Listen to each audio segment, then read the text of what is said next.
Bab 36. Mengatasi duka. Saya tahu Anda sangat sedih atas apa yang terjadi. Saya tahu Anda berduka atas orang-orang yang Anda kenal yang menghilang dan diangkat, serta orang-orang yang Anda sayangi yang meninggal dalam kekacauan terkait pengangkatan di bumi. Aku juga tahu kamu berduka karena kamu tertinggal. Anda mungkin merasa sendirian seolah-olah tersesat di laut. Mungkin Anda telah kehilangan harapan dan keinginan untuk hidup. Ketahuilah bahwa Tuhan ada di dekatmu saat ini. Orang-orang benar berseru, dan Tuhan mendengar dan melepaskan mereka dari segala kesusahan mereka. Tuhan dekat dengan orang yang patah hati dan menyelamatkan orang yang patah semangat.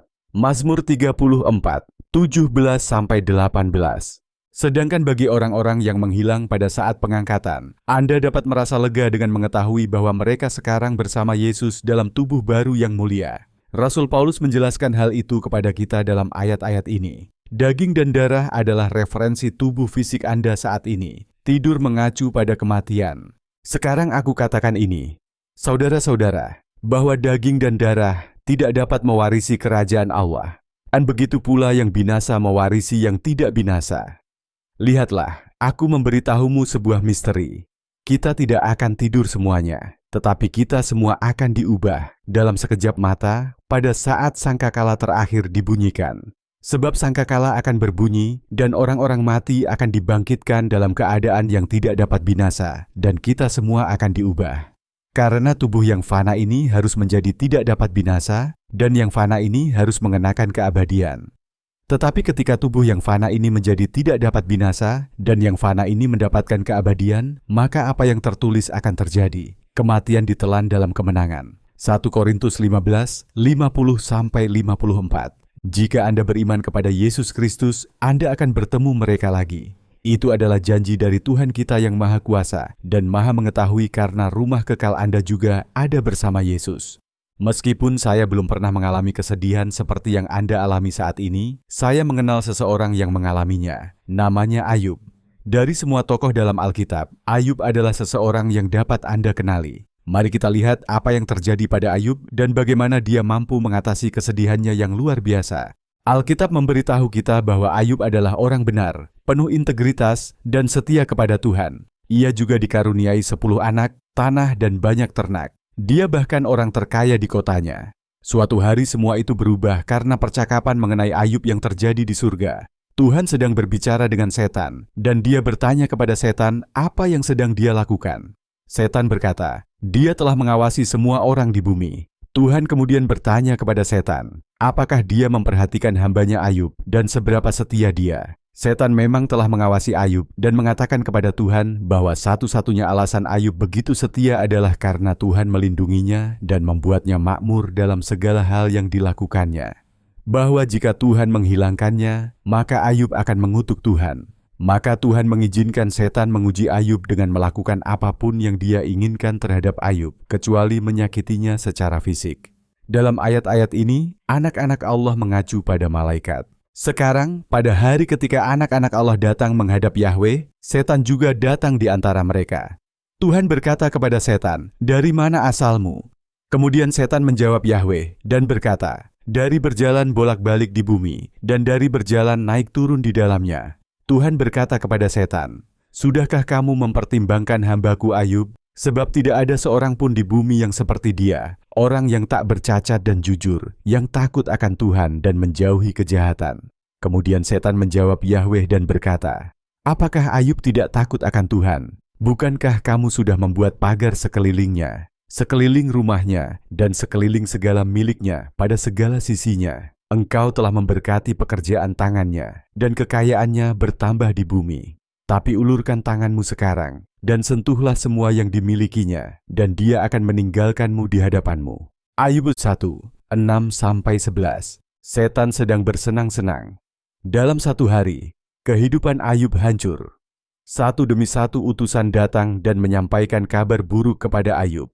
Pertama, ternak Ayub dicuri, dan buruh taninya dibunuh. Kemudian api dari surga membinasakan domba-dombanya dan para gembalanya. Kemudian perampok mencuri semua untanya dan membunuh pelayannya. Dan yang paling parah, Semua anaknya meninggal ketika rumah yang mereka tempati roboh diterpa angin topan. Ayub kehilangan semua yang dia hargai dalam hidupnya pada hari itu. Setelah mendengar semua berita buruk ini, Ayub merobek jubahnya karena sedih. Saya yakin Anda dapat memahami mengapa Anda dan Ayub memiliki banyak kesamaan. Aku tahu hidupmu juga hancur dalam sehari. Dalam ayat-ayat ini, putra-putrinya adalah putra-putri Ayub.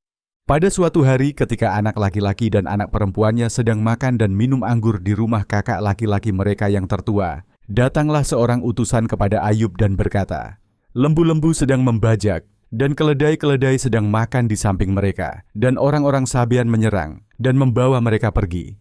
Ya, mereka telah membunuh para pelayan dengan ujung pedang, dan hanya aku sendiri yang lolos untuk memberitahumu." Sementara dia masih berbicara, yang lain juga datang dan berkata, "Api Tuhan telah turun dari langit dan telah membakar domba-domba dan para pelayan, serta menghanguskan mereka, dan hanya aku sendiri yang lolos untuk memberitahumu."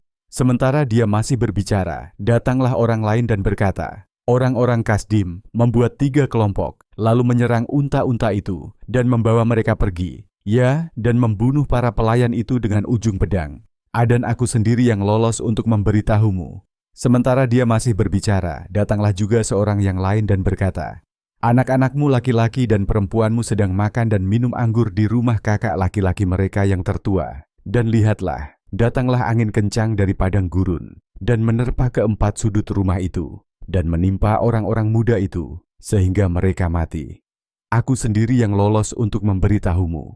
Kemudian Ayub bangkit dan merobek jubahnya, mencukur rambutnya, lalu tersungkur ke tanah dan menyembah. Ayub 1, 13-20. Apakah Anda memperhatikan kata terakhir dalam ayat-ayat yang baru saja kita baca tentang Ayub? Disembah. Menghadapi kesedihan yang luar biasa ini, Ayub tidak mau menyalahkan Allah. Faktanya, dia melakukan hal sebaliknya. Dia menyembah Tuhan.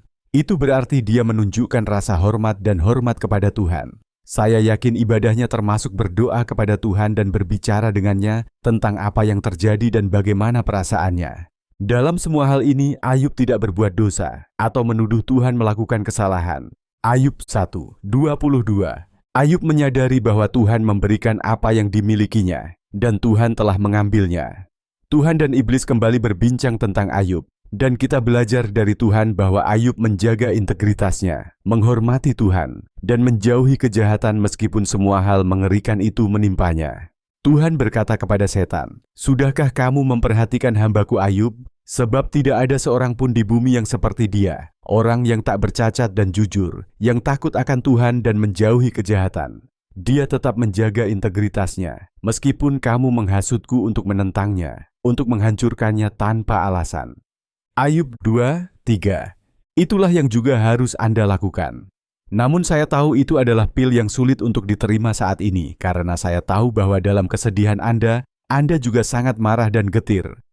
Aku tahu kamu marah kepada Tuhan karena melakukan hal ini kepadamu, karena membuatmu melewati masalah yang kamu hadapi, dan karena membiarkanmu mengalami kepedihan yang kamu rasakan. Saya tahu karena seperti Anda, Ayub juga marah. Mari kita lihat apa yang terjadi selanjutnya. Dalam percakapan kedua antara Tuhan dan iblis di surga, Tuhan bertanya kepada setan, apakah dia memperhatikan Ayub tetap setia meskipun kehilangan segalanya? Tentu saja setan telah memperhatikannya. Setan mengatakan kepada Tuhan bahwa satu-satunya alasan mengapa Ayub masih sehat adalah karena Ayub masih sehat. Kalau tidak, Ayub akan mengutuk Tuhan. Maka Allah mengizinkan setan menyerang kesehatan Ayub. Setan menjawab Yahweh dan berkata, "Kulit ganti kulit. Ya, semua yang dimiliki seseorang akan dia berikan untuk hidupnya. Tetapi ulurkan tanganmu sekarang, dan sentuhlah tulang dan dagingnya, maka dia akan meninggalkanmu di hadapanmu." Tuhan berkata kepada setan, "Lihatlah, dia ada di tanganmu, hanya luangkan nyawanya." Maka setan pun keluar dari hadirat Tuhan dan memukul Ayub dengan bisul yang menyakitkan mulai dari telapak kaki sampai kepala. Dia mengambil pecahan tembikar untuk dikikis, dan dia duduk di antara abu. Ayub 2, 4-8. Ayub sekarang menderita kesakitan fisik yang luar biasa selain kesedihannya karena kehilangan anak-anak dan harta bendanya. Hal pertama yang kita lihat terjadi adalah teman-teman Ayub datang menghiburnya. Mereka melihat penderitaannya terlalu berat untuk diungkapkan dengan kata-kata. sehingga mereka hanya duduk di sisinya selama 7 hari. Ketika ketiga sahabat Ayub mendengar tentang segala kejahatan yang menimpanya, datanglah mereka masing-masing dari tempat tinggalnya masing-masing, yaitu Elifas, orang teman, Bildad, orang Suah, dan Zofar, orang Naama. Dan mereka membuat janji bersama untuk bersimpati padanya dan menghiburnya. Ketika mereka mengangkat pandangan mereka dari kejauhan dan tidak mengenalinya, mereka meninggikan suara dan menangis.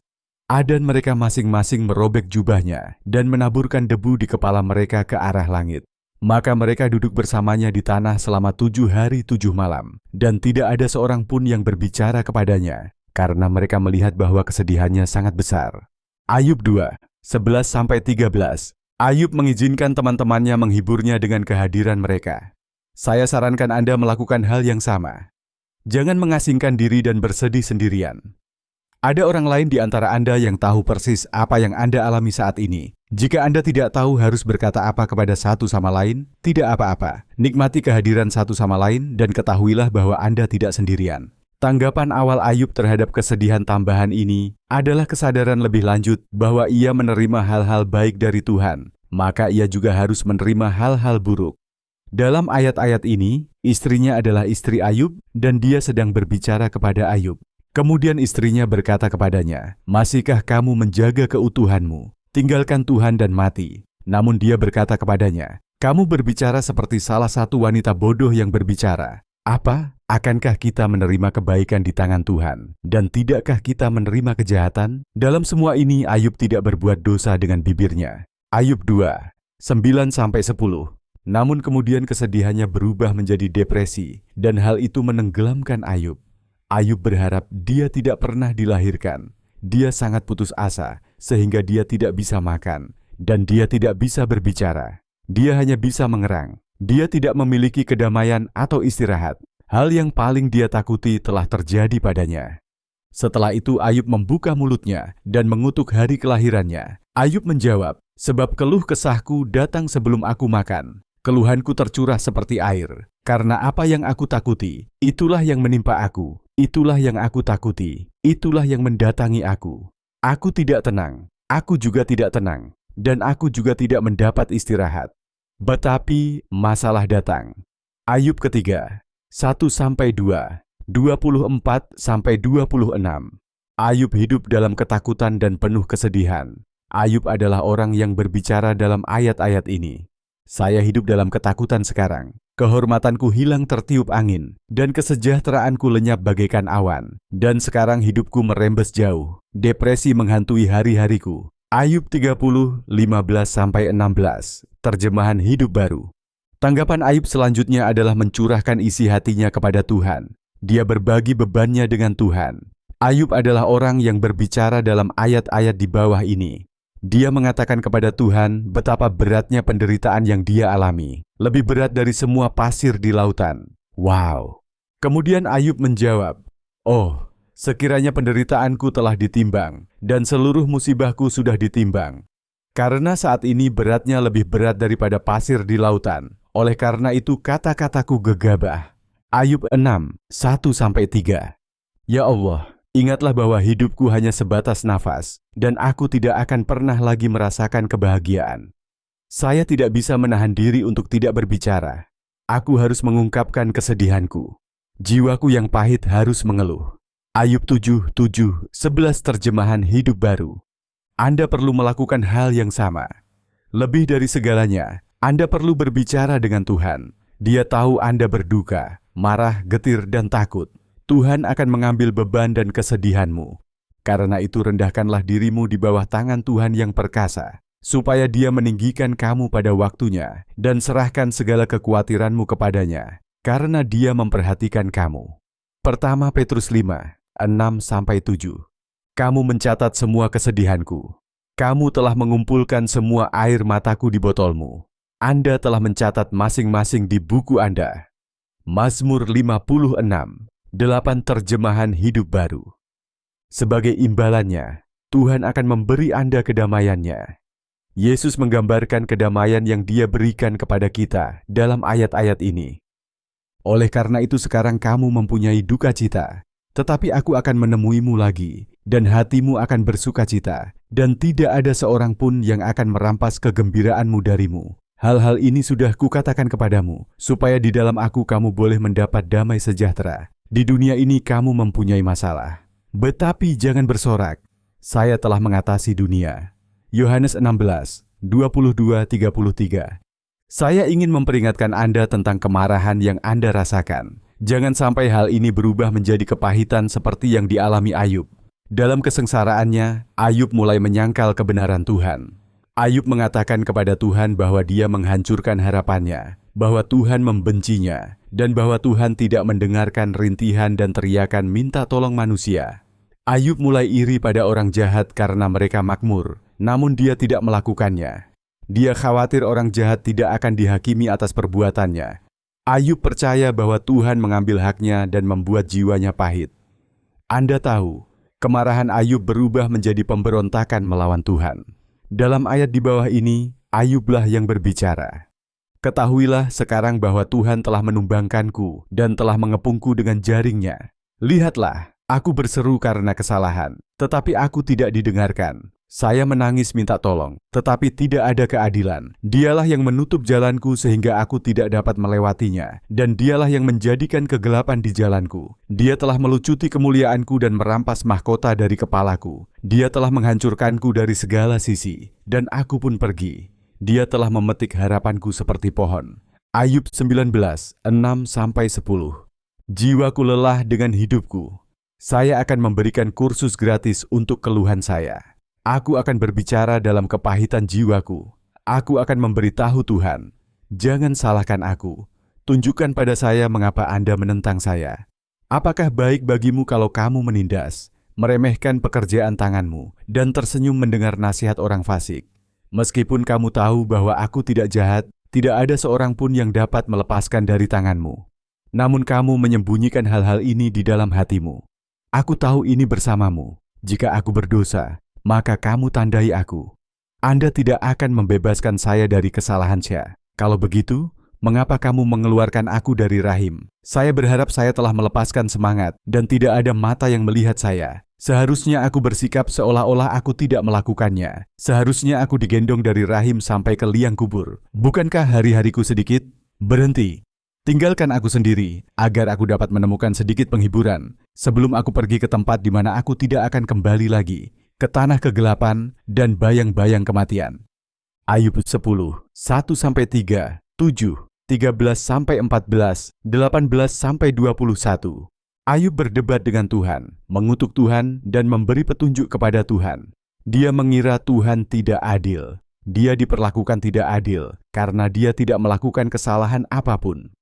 Ayub juga berbicara melawan Tuhan tentang hal-hal yang tidak dia mengerti. Kita tidak tahu semua alasan mengapa Tuhan mengizinkan hal-hal tertentu terjadi pada kita. Jadi kita tidak boleh menarik kesimpulan seperti yang Ayub coba lakukan. Kita hanya bisa percaya pada apa yang kita ketahui dan bahwa Tuhan mengasihi kita semua, apapun yang terjadi, dan Tuhan memikirkan kepentingan terbaik kita. Tujuannya adalah untuk menyelamatkan jiwa Anda. Seringkali hal itu membutuhkan kesedihan agar Anda bisa meminta bantuannya. Alkitab memberitahu kita bahwa iblis menggunakan kemarahan untuk mendapatkan pijakan, suatu posisi yang dapat ia majukan dalam kehidupan kita. Dan jangan berbuat dosa dengan membiarkan amarah menguasai Anda. Jangan biarkan matahari terbenam ketika kamu masih marah, karena kemarahan memberikan tempat berpijak kepada setan. Efesus 4, 26-27, terjemahan Hidup Baru. Sadar dan kendalikan diri, berhati-hatilah. Musuhmu, iblis, berjalan berkeliling seperti singa yang mengaum, mencari siapa yang dapat ditelannya. Hadapilah dia dengan teguh dalam imanmu. Ketahuilah bahwa saudara-saudaramu yang ada di dunia juga sedang mengalami penderitaan yang sama. Pertama Petrus 5, 9. Alkitab juga memberitahu kita cara mengatasi hal ini, itu dengan menyelesaikan kemarahan Anda. Jika Anda marah kepada Tuhan, pahamilah firman Tuhan dan ketahuilah kebenarannya. Di tengah kesedihannya, Ayub menghargai firman Tuhan. Kemudian masuklah ke waktu berdoa bersama Tuhan. Curahkan isi hatimu kepada Tuhan dan kemudian diam serta dengarkan tanggapannya. Dalam ayat-ayat ini, saya mengacu pada Tuhan.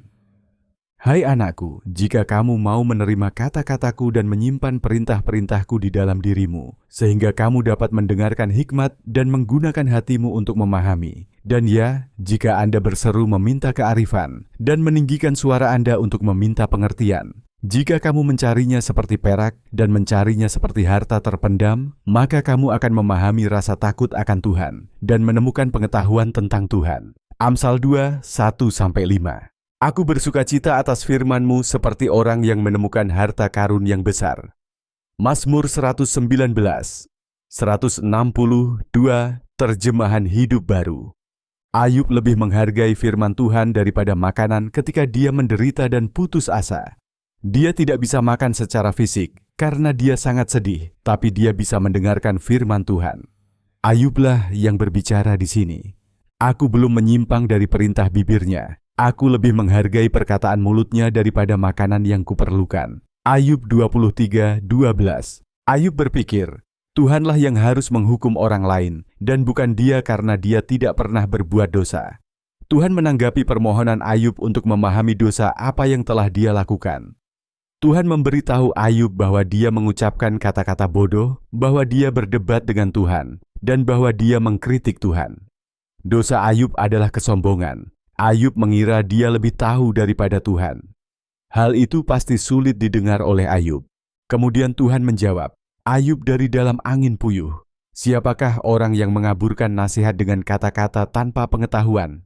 Persiapkan dirimu seperti laki-laki, karena aku akan menanyaimu. Lalu kamu menjawabku, di manakah kamu ketika aku meletakkan dasar bumi? Nyatakan, jika Anda memiliki pemahaman, sudahkah gerbang kematian diwahyukan kepadamu? Atau pernahkah Anda melihat gerbang bayangan kematian? Tentunya Anda tahu, karena Anda dilahirkan pada saat itu, dan jumlah hari-hari Anda banyak sekali. Ayub 38, 1-4, 17, 21. Terlebih lagi Tuhan menjawab Ayub, apakah orang yang suka berdebat akan menentang Yang Maha Kuasa? Siapa yang berdebat dengan Tuhan, biarlah dia yang menjawabnya. Ayub 40, 1-2. Ada banyak hal yang dapat dipelajari dari tanggapan Ayub terhadap jawaban Tuhan. Lalu Ayub menjawab Tuhan, lihatlah, aku ini orang kecil. Apa yang akan saya jawab kepada Anda? Aku meletakkan tanganku di mulutku. Saya telah berbicara sekali, dan saya tidak akan menjawab. Dan ya, 2 kali. Tapi saya tidak akan melanjutkan lebih jauh. Ayub 40, 3-5. Kemudian Ayub menjawab Yahweh, aku tahu bahwa kamu mampu melakukan segala sesuatu, dan tidak ada tujuanmu yang dapat dibatasi. Anda bertanya, siapakah orang yang menyembunyikan nasihat tanpa sepengetahuannya? Oleh karena itu aku telah mengucapkan apa yang tidak kupahami, hal-hal yang terlalu ajaib bagiku, yang tidak kuketahui. Anda berkata, dengar sekarang, dan saya akan berbicara. Saya akan menanyaimu, dan kamu akan menjawabku. Tadinya aku mendengar tentang kamu melalui pendengaran telinga, tetapi sekarang mataku melihat kamu. Oleh karena itu aku membenci diriku sendiri, dan bertobat dalam debu dan abu. Ayub 42, 1-6.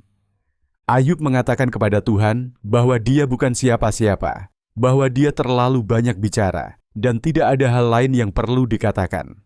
Ayub merendahkan dirinya dan mengingat siapa Tuhan itu, betapa agungnya Tuhan, dan bahwa Tuhan pantas menerima penghormatan mutlak darinya. Kemudian Ayub menyadari bahwa dia banyak berbicara, namun tidak mendengarkan. Saat berdoa bersama Tuhan, ingatlah bahwa Anda sedang berbicara dengan Pencipta seluruh alam semesta. Terkadang hal terbaik untuk dilakukan adalah duduk di kakinya dan mendengarkan saja. Tuhan layak menerima penyembahan kita, apapun keadaan kita. Aku akan meninggikanmu, Tuhanku Raja. Aku akan memuji namamu selama-lamanya. Setiap hari aku akan memujimu. Aku akan mengagungkan namamu selama-lamanya. Besarlah Tuhan, dan sangat terpuji. Kehebatannya tidak dapat ditelusuri. Mazmur 145, 1-3. Di sini kita melihat Maria, salah satu pengikut Yesus, duduk di kaki Yesus mendengarkan perkataannya. Jadilah seperti Maria dan dengarkan. Ketika mereka melanjutkan perjalanan, dia masuk ke sebuah desa tertentu, dan seorang wanita bernama Marta menerimanya di rumahnya. Dia mempunyai saudara perempuan bernama Maria, yang juga duduk di kaki Yesus, dan mendengarkan perkataannya. Lukas 10, 38-39. Itu bukan satu-satunya hal yang dilakukan Ayub. Dia juga menarik kembali semua yang dia katakan kepada Tuhan. Ayub bertobat. Pastikan dalam semua percakapan Anda dengan Tuhan tentang apa yang Anda alami, bahwa Anda ingat bahwa Anda adalah orang berdosa yang membutuhkan pengampunan. Kemudian Ayub menjawab kepada Tuhan, "Aku menarik kembali semua yang telah aku katakan, dan aku duduk di dalam debu dan abu untuk menunjukkan pertobatanku." Ayub 42, 1-6 terjemahan hidup baru. Tuhan akan mengampuni kemarahan dan kepahitan, serta pemikiran sombong Anda, sama seperti yang Dia lakukan terhadap Ayub. Dalam ayat tersebut, Allah lah yang Maha Setia dan Maha Pengampun. Biarlah segala kepahitan, kemurkaan, kemarahan, jeritan, dan fitnah disingkirkan darimu, beserta segala kedengkian. Dan hendaklah kamu baik hati seorang terhadap yang lain, berhati lembut, dan saling mengampuni. Sama seperti Allah di dalam Kristus juga telah mengampuni kamu. Efesus 4, 31-32. Jika kita mengaku dosa kita, maka Ia adalah setia dan benar, sehingga Ia akan mengampuni segala dosa kita dan menyucikan kita dari segala kejahatan. Pertama Yohanes 1, 9. Terakhir, Ayub berdoa untuk teman-temannya meskipun mereka telah memberinya nasihat buruk tentang Tuhan. Ini juga penting. Ayub marah kepada teman-temannya dan juga kepada Tuhan. Dengan mendoakan teman-temannya, dia melepaskan amarahnya. Dalam ayat-ayat ini, Tuhanlah yang berbicara. Sebab itu sekarang, ambillah 7 ekor lembu jantan dan 7 ekor domba jantan. Lalu pergilah kepada hambaku Ayub, dan persembahkanlah bagimu korban bakaran. Dan hambaku Ayub akan berdoa untukmu, karena aku akan menerimanya, sehingga aku tidak memperlakukanmu sesuai dengan kebodohanmu. Sebab engkau belum mengatakan hal yang benar tentang aku, seperti yang dikatakan oleh hambaku Ayub.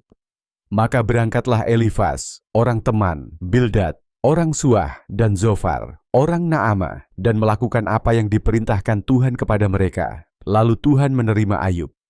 Yahweh membalikan keadaan Ayub yang ditawan ketika dia berdoa untuk teman-temannya. Yahweh memberi Ayub 2 kali lipat dari sebelumnya. Ayub 42, 8-10. Lepaskan semua amarah yang Anda pendam atas semua kesedihan yang Anda alami. Maafkan diri Anda sendiri karena tertinggal. Maafkan siapapun yang membuat Anda marah atas keadaan yang Anda alami. Berdoalah untuk orang yang membuat Anda marah dan yang Anda salahkan atas kesedihan Anda. Jangan berbuat dosa dengan membiarkan amarah menguasai Anda. Pikirkan tentang hal itu dalam semalam dan tetap diam. Mazmur 4, 4 terjemahan hidup baru. Akui kesalahanmu satu sama lain dan saling mendoakan agar kamu disembuhkan. Doa orang saleh yang didoakan dengan tekun sangatlah ampuh. Yakobus 5, 16. Ingatlah kebenaran inti tentang Tuhan ini. Dia mengasihi Anda.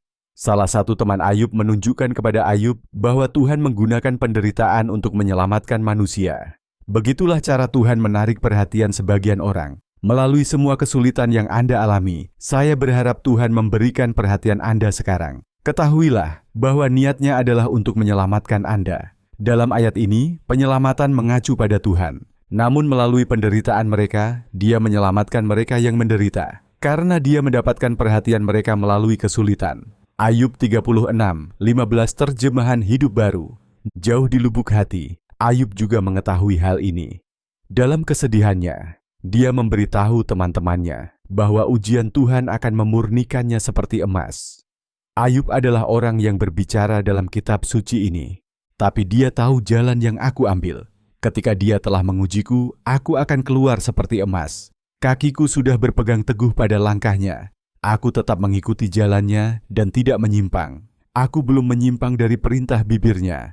Aku lebih menghargai perkataan mulutnya daripada makanan yang kuperlukan. Ayub 23, 10-12.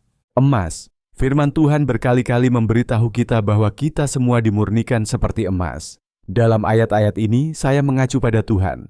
Bagimu ya Tuhan, telah menguji kami. Engkau telah memurnikan kami seperti perak yang dimurnikan. Mazmur 66, 10. Lihatlah, aku telah memurnikan kamu, tetapi tidak seperti perak. Aku telah memilihmu dalam tungku penderitaan. Yesaya 48:10. Aku akan memasukkan sepertiganya ke dalam api, dan aku akan memurnikannya seperti perak dimurnikan, dan aku akan mengujinya seperti emas diuji. Mereka akan memanggil namaku, dan aku akan mendengarnya. Aku akan berkata, "Ini adalah bangsaku." Dan mereka akan berkata, "Yahweh adalah Tuhanku." Zakaria 13:9. Disitulah kamu bergembira sekali, walaupun sekarang untuk sementara waktu. Jika perlu, kamu telah berduka cita dalam berbagai cobaan, sehingga dapat ditemukan bukti keimananmu yang lebih berharga daripada emas yang musnah, walaupun diuji dengan api, untuk menghasilkan pujian, kemuliaan, dan kehormatan pada wahyu Yesus Kristus. Pertama Petrus 1:6-7. Terhiburlah mengetahui bahwa Tuhan bekerja dalam segala hal demi kebaikan Anda. Pada akhirnya, Ayub diberkati dengan kekayaan 2 kali lipat dari sebelumnya, dan ia mempunyai 10 anak lagi. Jika Anda beriman kepada Yesus, kesedihan dan masalah Anda akan berlalu. Tuhan akan memulihkan Anda sama seperti Dia memulihkan Ayub. Tuhan selalu memikirkan kekekalan bagi kita. Tuhan memikirkan kekekalan ketika Dia membiarkan setan menindas Ayub dan menyebabkan semua kesakitan dan penderitaannya. Tuhan tahu bahwa penderitaan Ayub akan membawa kemuliaan bagi Tuhan, bahwa Ayub akan menjadi teladan kebenaran bagi teman-temannya dan kita semua yang membaca tentang dia. Mungkin Tuhan bahkan ingin Ayub mempunyai kesempatan untuk menimbun harta di surga dan mendapatkan mahkota. Kita tahu bahwa segala sesuatu bekerja sama demi kebaikan bagi mereka yang mengasihi Tuhan, bagi mereka yang terpanggil sesuai dengan tujuannya. Roma 8:28. Yahweh membalikan keadaan Ayub yang ditawan ketika dia berdoa untuk teman-temannya. Yahweh memberi Ayub 2 kali lipat dari sebelumnya. Jadi Yahweh memberkati akhir Ayub lebih daripada permulaannya. Ia mempunyai 14.000 ekor domba, 6.000 ekor unta, 1.000 pasang lembu, dan 1.000 keledai betina. Ia juga memiliki 7 putra dan 3 putri. Setelah itu Ayub hidup 140 tahun dan melihat anak-anaknya dan anak-anak lelakinya sampai 4 generasi. Ayub 42:10-12-13-16. Meskipun kamu mengalami banyak kesedihan, ketahuilah bahwa masa sulit ini adalah masa ujian yang dimaksudkan untuk menumbuhkan imanmu kepada Tuhan dan menghasilkan ketekunan. Anggaplah suatu kebahagiaan, saudara-saudaraku, bila kamu jatuh ke dalam berbagai pencobaan, karena mengetahui bahwa ujian terhadap imanmu menghasilkan ketekunan. Biarlah ketekunan bekerja dengan sempurna, supaya kamu menjadi sempurna dan utuh, dan tidak kekurangan apapun. Yakobus 1:2-4. Tempatkan iman Anda kepada Yesus dan Dia akan mengangkat Anda keluar dari jurang keputusasaan yang Anda alami. Dia penuh dengan belas kasihan dan kasih sayang. Saya menantikan Yahweh dengan sabar. Dia menoleh ke arahku dan mendengar tangisanku. Dia juga membawaku keluar dari lubang yang mengerikan, dari tanah liat yang berlumpur. Dia menginjakkan kakiku di atas batu dan memberiku tempat yang kokoh untuk berpijak. Mazmur 40:1-2. Sebab Tuhan tidak akan membuang selamanya. Sebab walaupun Ia mendatangkan duka, namun Ia menaruh belas kasihan sesuai dengan banyaknya kasih sayangnya. Ratapan 3:32.